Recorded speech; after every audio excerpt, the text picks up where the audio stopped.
You won't learn! You won't learn!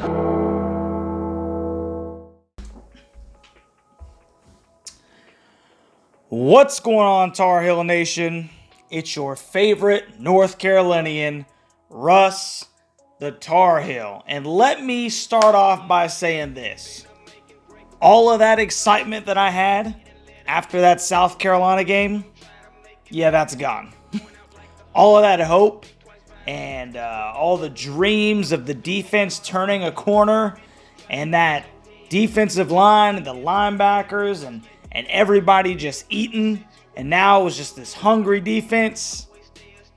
Yeah, that's gone. I mean, just completely 180, second game of the week. You know what that looked like? It looked like 2022. That's exactly what that looked like. And you know, I'm going to go ahead and tip my cap to the Appalachian State Mountaineers. They come to Chapel Hill, and every time we play them, they play us tough. You know, and you gotta give respect where respect is due.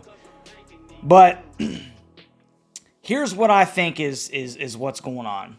You know what Appalachian State has on their football team? They got a bunch of football players. And you know what I thought that North Carolina had after week 1? Some football players. And you know what we got? We got a bunch of athletes. And that's not to say that, you know, there weren't some bright spots, and we'll talk about that here shortly. But completely different mentality, completely different feeling after this football game than last week. I feel like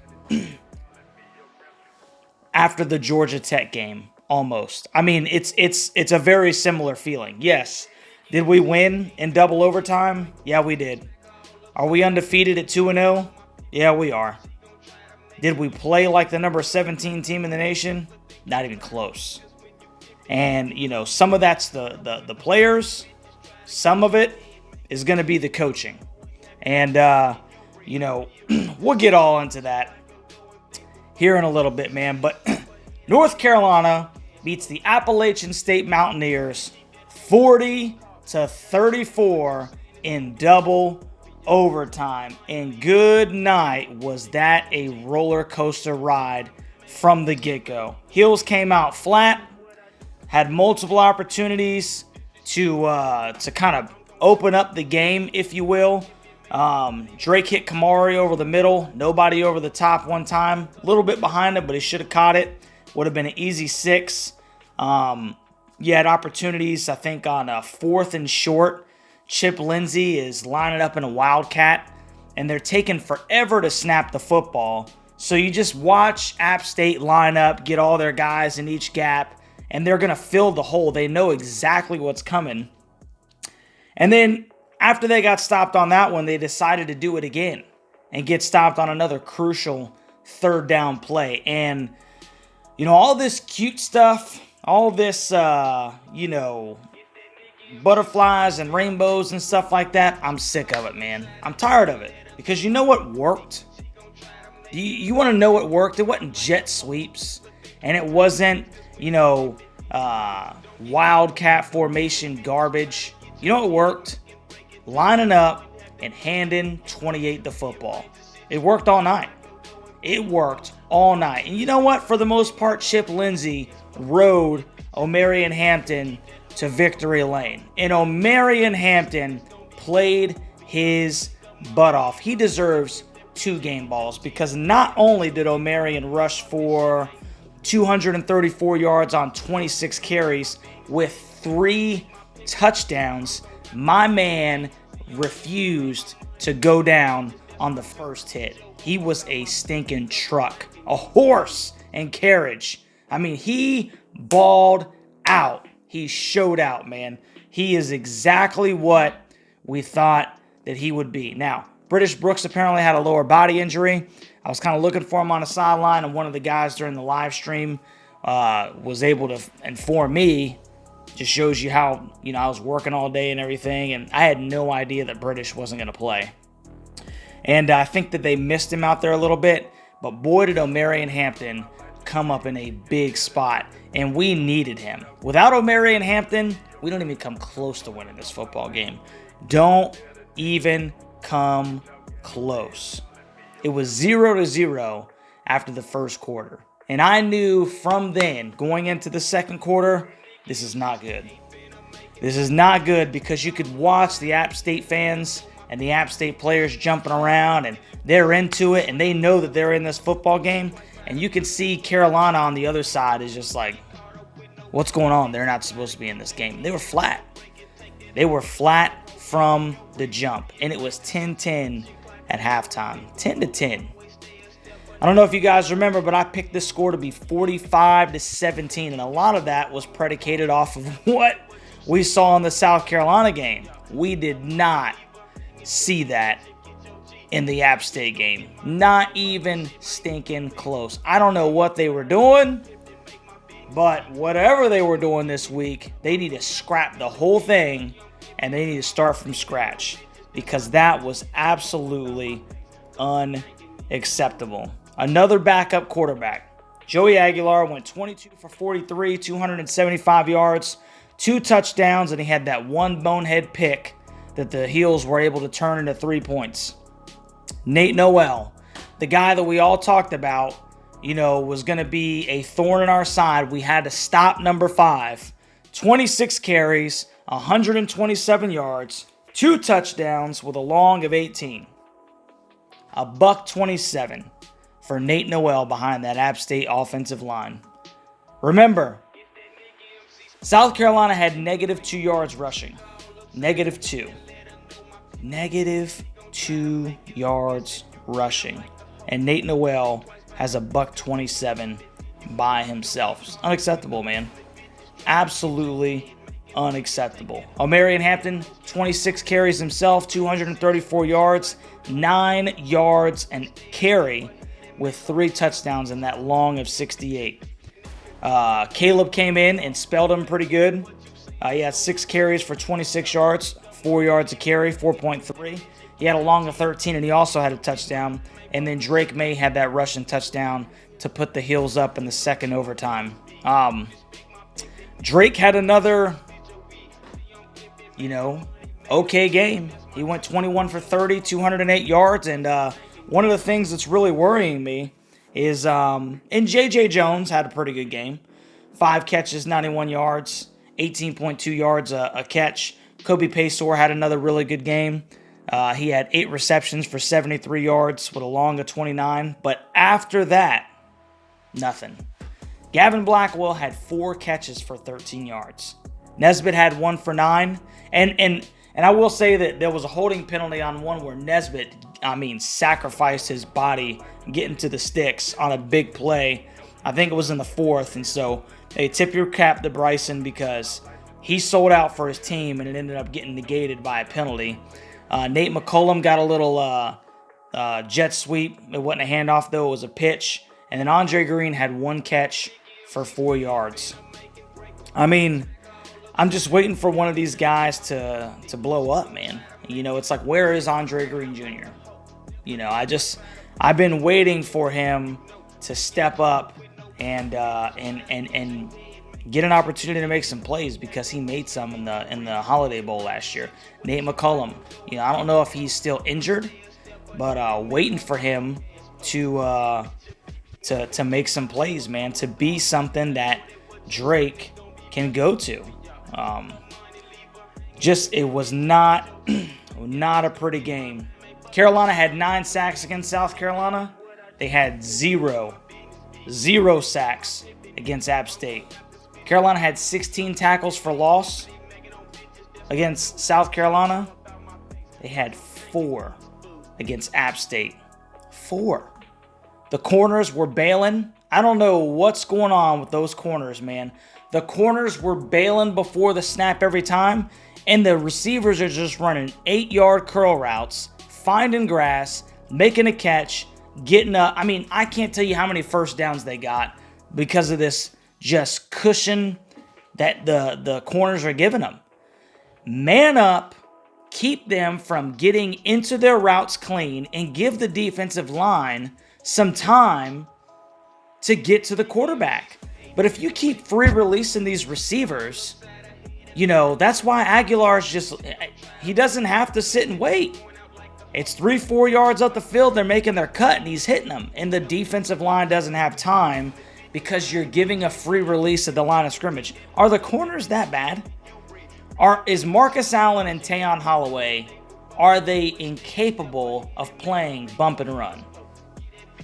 Are they incapable of just giving you a little, man on the outside? I mean, Gene must know something that I don't know. But I don't know how you can sit there and watch a backup quarterback dink and dunk you down the stinking field and put up 34 points on you. We'll give him the benefit of the doubt, 27 in regulation with a backup quarterback. That's disgusting. It's disgusting, man. It's unacceptable, and quite frankly, me and the rest of Tar Heel Nation, we're sick of it. We're tired of you playing soft, and we're tired of watching a defense play bend, don't break. Just tired of it, man. And one of the things about situations like this where you win 40-34, a lot of times it kind of maybe paints over some of the ugliness because you're like, well, we won. But you won by 6 to App State. And I don't care that it's an in-state rival. It's really not. It shouldn't be. They're not NC State, okay? I don't care that they've won the 6 most games, in the past decade. I've heard that thrown around there. I don't care they play in the Sun Belt, okay? There's no reason that team with 2- and 3-star athletes should be able to come into our house and send us to double overtime and play us that way. There's no way. Because it's 2 things. It's coaching and stinking heart. That's what it is. That's what it is. When you're more talented and you're getting beat by somebody less talented, it's because he wants it more than you do. Or it's scheme. It's coaching.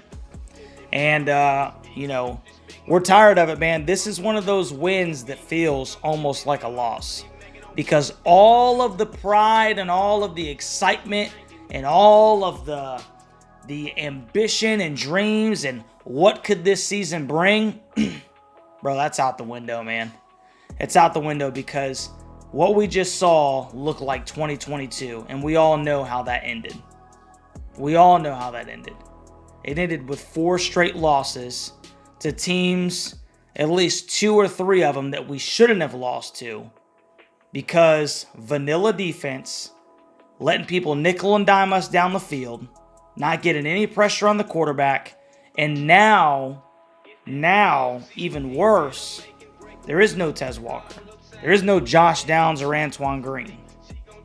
So now we're having to manufacture points, and we got to hope that this line can create running lanes for Omarion. Is he going to be able to do that every game? 26 carries for 230? Probably not. 3 touchdowns? Probably not, man. Eventually, we're going to have to get these tight ends more involved. Kamari, John Copenhaver, I don't think he had a catch. And like I said, Bryson Nesbitt had 1. He had 2, but 1 was negated by the penalty. So, I was excited all week for this football game. Excited all week. And then I sit here, I come in here with the family. Tar Heel Nation comes in, and we're sitting there watching the game, and we got exactly what we did not expect. And you know what? Maybe we should have expected it. maybe we've been duped again. I don't know. But that was a tough football game to watch. It wasn't fun. There was nothing fun about that game. If that was NC State or Florida State or Clemson, okay, fun. App State, not fun. Not fun. It's not fun because we shouldn't be in that kind of game with that opponent. I don't care what their history is. I don't care about any of that. This is why, leading up to this game, their fans are telling me, yeah, we're coming to Chapel Hill and we expect to win. That's ridiculous. because Georgia State doesn't say that to Georgia, and Alabama State doesn't say that to Alabama. Heck, South Carolina State doesn't say that to South Carolina. But we got App State that says we're coming in there expecting to win. And you know what? They almost did. They almost did. Drake only goes for 208, no touchdowns and no interceptions. You know, that's 2 games in. He's got 2 touchdown passes and 2 picks on the year. And he doesn't even have 500 yards passing. So that's not the start of the season. His Heisman campaign, if you will, that we were hoping for. He does have 11 rushes for 57 yards and that touchdown at overtime. It was big. I didn't like to see him really finger roll it into the end zone, especially with App State getting the ball back. And we had to go for 2, which we didn't get. You know, but it wasn't a fun game to watch, man. And I really do. You know, I told all the guys at halftime, I was like, man, I hope Matt goes in there and starts punching walls, dude, because that's how unacceptable it is. It's how unacceptable it is. There is no excuse for the way that they came out. There's no excuse for the game to be that close. It's disgusting. It's disgusting. And the only good thing that you can glean for this, there's 2 good things, is that Omarion Hampton balled out, 26 rushes for 234 yards, 3 touchdowns. I don't want to belabor that, but at the same time, I don't want to let that just pass over your head. He won us the football game. You hand him the ball, and you let him just bust through people, and that's exactly what he did. Much love to Omarion Hampton. Much love to Omarion Hampton. But that was not a good football game to watch, man. It's disgusting. And I'm ready to get this done. I'm ready to move on from this game. I got all kinds of people talking crap, you know, about how we should have lost. And hey, how about Ryan Coe? I mean, that is terrifying right there. That's terrifying right there. You know, Drake leads him down the field. It's 27-27. You know, moves it to the middle of the field, 39 yards out. He kicks one. It goes wide left, but Sean Clark caught a timeout to try to ice him. So not only did you miss it, but you got a mulligan. You got a mulligan. And whatever your mechanics were that were wrong on the first one, fix it. You literally got a mulligan, bro, from 39 in the middle of the field. At home. And what did you do? The second one looked worse. Unacceptable, man. Unacceptable. And I tell you what, I mean, unless Noah Burnett is just that bad in practice, Ryan Coe lost that job. Ryan Coe lost that job. Because that is unacceptable. 39 from the middle of the field. You had 2 shots and missed them both, bro. Unacceptable. Absolutely unacceptable. You almost cost us the stinking football game. It wouldn't have just been Ryan Coe's fault, obviously. There were many things that led up to that. Poor corner play, no pressure on the quarterback, a lot more missed tackles in this football game, letting Nate Noel get to the edge. I mean, there is so much that needs to be cleaned up from week 2 to week 3 because we literally reverted back to 2022. There was nothing about that defense that gave me any hope whatsoever moving on to some of these better offenses. None. Zilch, zero, nada. You know, I didn't have any faith all night that those boys were going to be able to stop anybody. That's how bad it was. Just like 2022. And you know what? Eventually, heads got to roll, man. Eventually, heads got to roll. Gene Chizik, Tim Cross, you know, some of these guys, man, how many opportunities are we going to let them have and we get this poor product?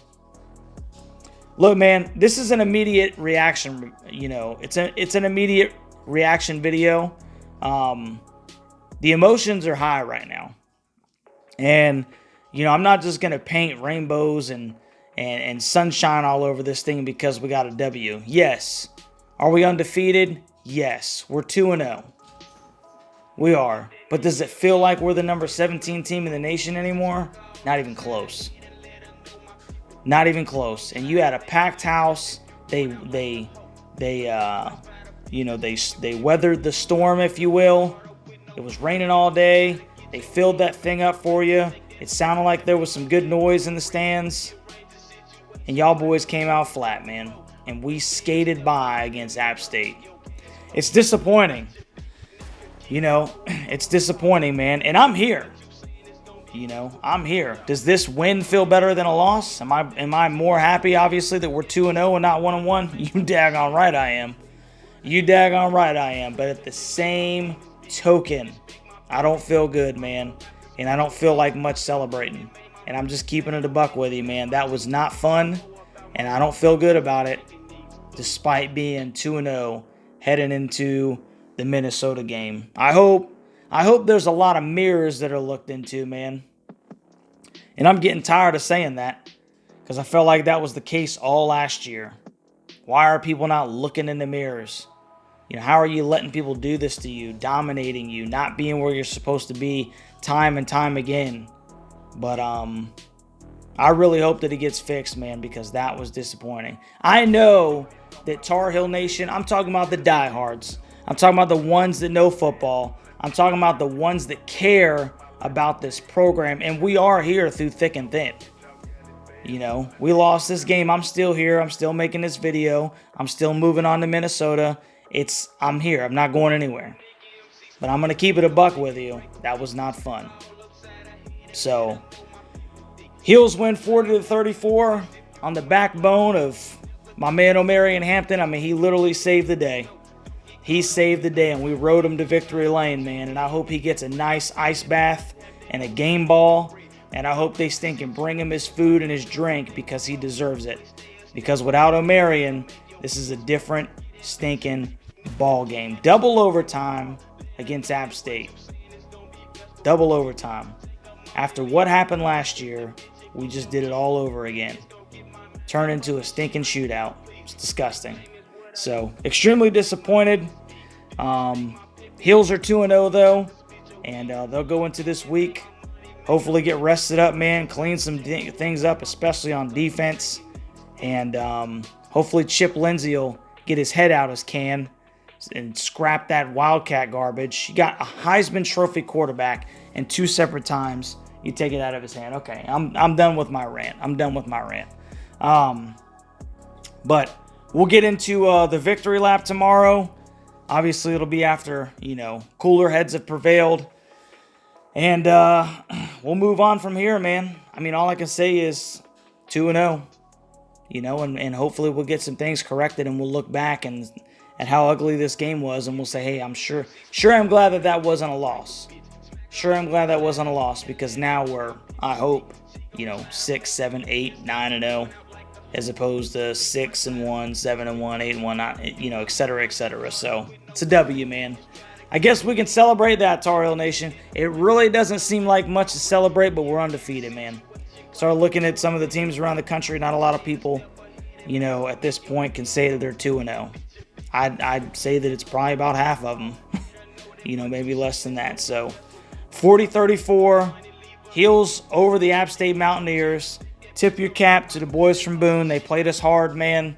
We were able to escape with a victory and stay undefeated on the season, man. So we'll end it there, man. Y'all stinking have a good week, and we'll catch you on the next one, man. If you haven't already, hey, like, share, subscribe. Comment down in the comment section what you think about this video, what you think about how the Heels played, what you think about, where are we at for the rest of the season? Do you still think that this is a team that you felt like after South Carolina, maybe this was just a hiccup?